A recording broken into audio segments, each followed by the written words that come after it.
Lacey Peterson was 8 months pregnant when she was reported missing by her husband, Scott Peterson, on December of 2002. Scott and Lacey's unborn son was found on the shore of the San Francisco Bay on April 13th, 2003, and Lacey was found the next day further down the shore. So, what happened? Hello and welcome to Storytime with One Big Hoax. I'm your host, Trina Hoax.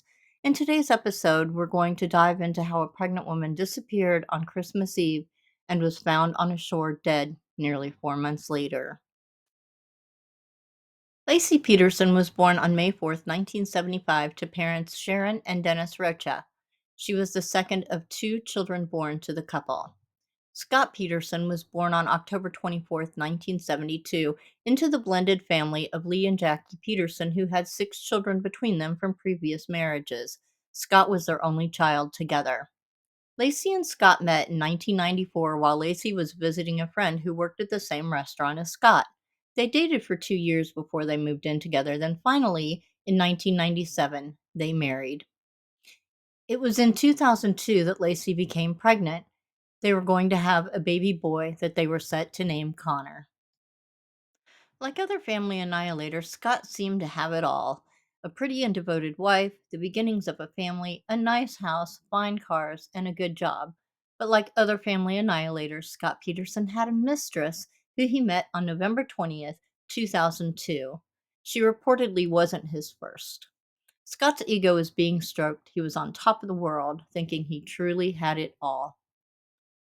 The thing about having it all is that you can lose it all, as he would find out, and the entire fallout would rest entirely in his own hands.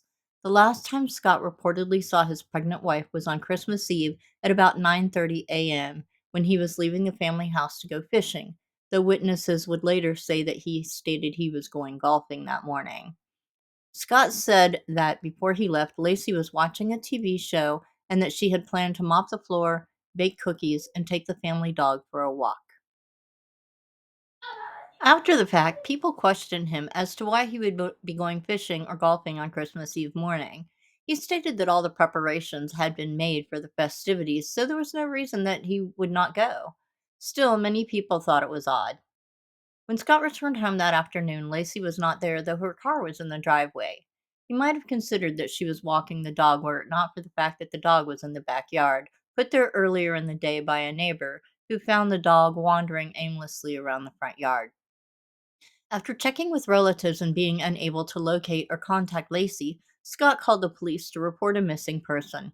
After the police arrived at the Peterson house, they did a search and found Lacey's purse, keys, wallet, and sunglasses in a closet. They began to organize a search party. The next day, there were nearly 1,000 people who came together to search for Lacey and to hang posters about her disappearance. There was initially a $25,000 reward offered that would eventually increase to $500,000. Eventually, once a command center for the search for Lacey was established, over 1,500 people came out to join the search for Lacey. They took calls, handed out flyers, searched, and held a candlelight vigil, among other things. Police became more and more suspicious of Scott as time passed, as he did not seem to be concerned. He was described as having a calm and cool demeanor. This is out of character for someone who should be worried about the safety of his missing wife and unborn son. To this point, he was further described as a strange combination of polite and arrogant, disaffectedly distant, and impatiently irritable. He just didn't seem like a man who was crushed or even greatly disturbed by his wife's disappearance and possible death. It wouldn't be long before police found out about Scott's mistress. Supposedly, Scott had initially told her that he was single. But on December 9th, according to what she told the police, he told her that he was a widower and that this would be his first Christmas without his wife. Because of this and other factors, police believed that Scott had planned to kill Lacey at least 2 weeks prior to her disappearance. Scott gave several interviews. Each one showed him in the same light as painted previously by the police's description of him. In addition to exhibiting psychopathic tendencies, he also seemed to be engaging in duper's delight. For those who don't know, duper's delight is when a person smiles because, simply put, he believes that he's getting away with something. He has a secret that no one knows. At any rate, his overall demeanor and behavior seemed highly inappropriate. Is he a psychopath? I don't know, but he appears to be. Remember, not all psychopaths are criminals. Is he? In interviews, he repeatedly denies killing his wife while trying to suppress a smile in a way that sends shivers down your spine. The way that he creepily smiles and seems to try to not smile while discussing whether he killed Lacey suggests to me that he's pleased with the fact that she's gone, whether he killed her or not.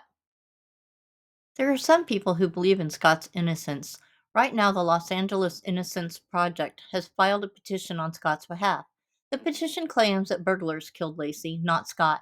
They claim that there's new evidence to support this. Supposedly, there's a witness who claims to have heard burglars discussing Lacey confronting them, as well as evidence of a blood-stained mattress from a burnt van near the crime scene that needs testing. There are also reportedly witnesses who saw Lacey walking the dog after Scott left the house that morning.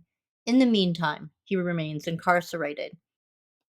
Scott has been sentenced to life in prison without the possibility of parole for the murder of his wife, Lacey Peterson. His original death sentence was overturned in 2020 due to issues with jury selection, and in 2021, he was resentenced to life in prison without parole, effectively removing him from death row. Well, did he do it? Is he innocent? Is he a rightly convicted psychopath? Do you think that the Los Angeles Innocence Project will prevail and that Scott will eventually be retried and set free? Let me know what you think in the comments. As a side note, this case has gone on to be extra important for a law that was passed called the Unborn Victims of Violence Act, which is also known as Lacey and Connor's Law. The Unborn Victims of Violence Act of 2004 is a United States law that recognizes a child in utero as a legal victim if they are injured or killed during the commission of any of over 60 listed federal crimes of violence. The law defines this term, child in utero, as a member of the species Homo sapiens at any stage of development who is carried in the womb. It was signed by President George W. Bush. Thanks so much for watching this video. I really do appreciate it. I hope you'll join me for another episode soon. In the meantime, here's wishing you infinite hugs and kisses. Bye bye.